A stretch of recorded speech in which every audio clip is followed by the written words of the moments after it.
E dunque Robert Svogar è stato il più veloce nella gara individuale dei 200 misti, lo ricordiamo, la super finale praticamente viene fuori dai migliori 6 tempi fra le 3 categorie, ragazzi, junior e senior. E intanto Gabriele Cosentino si lancia all'attacco, lui che è stato campione italiano cadetti e primatista italiano cadetti della farfalla nella sua frazione preferita, 25-23, Svogar 26-11 e poi Peric 26-77. Cosentino ha in forza proprio le prime 2 frazioni, nel dorso è stato anche argento alle Ginnasiadi con la nazionale italiana giovanile nella specialità dei 100 dorso, ma attenzione a Svogar che rientra già per la leadership nel passaggio a metà gara.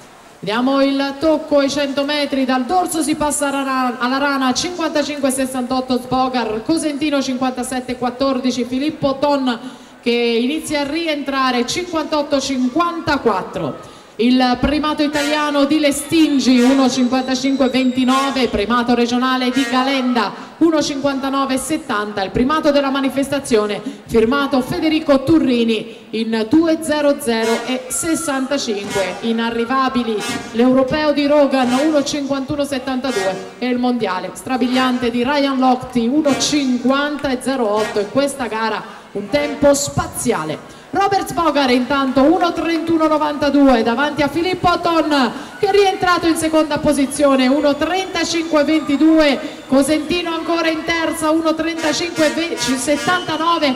Attenzione però a Peric che è stato argento ai categoria nei 100 stile libero ed infatti è già terzo in lotta per una medaglia con Svogar davanti, Ton in seconda posizione, poi Peric e Robert Svogar va a vincere 2,00,17. Ma che roba, ancora un primato della manifestazione. Filippo Ton 2,03,66, David Peric 2,04,40, Righetto Cosentino Moroni a chiudere. First place with the new meet record Robert Svogar 2,00,0.17.